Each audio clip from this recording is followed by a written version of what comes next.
Child table grouping allows you to nest one table inside of another. If you look in the preview panel, you see I already have a report set up that lists each piece of equipment. Now what I'd like to do is have a separate table under each row that shows all of the relevant downtime information for that piece of equipment. To do this, we can use a child table group. So let's begin by going to the design panel. We'll select our table, we'll come to the property inspector, we'll scroll down, we'll click on Make Table Group. Next, let's go ahead and add a child table group. So we'll click on the plus icon, select Add Child Table. Then we need to figure out where our data is coming from. If we check the data panel, you'll see under Equipment Details, I have Equipment DT. This is just looking at the equipment ID being returned by the parent and comparing it in a where clause.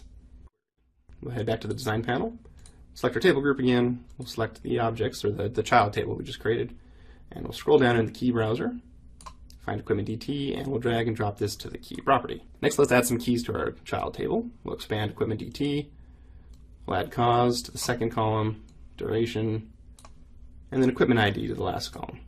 This way, we can compare the equipment ID in the Equipment Details table to the equipment ID in the Equipment DT table. If we take a look in the preview panel, you'll see under each piece of equipment, if there is any relevant downtime information for that equipment, a separate table that lists the breakdown of each downtime event. Now just to make sure we're looking at the correct information, we take a look in the database query browser. We can check our equipment downtime table and run a quick query to make sure we're getting all of the downtime information for equipment ID 2.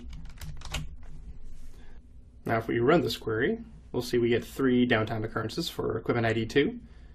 And if we check a report, we also have 3 downtime occurrences. So you can see by using child table grouping, we created a table in between the equipment details rows.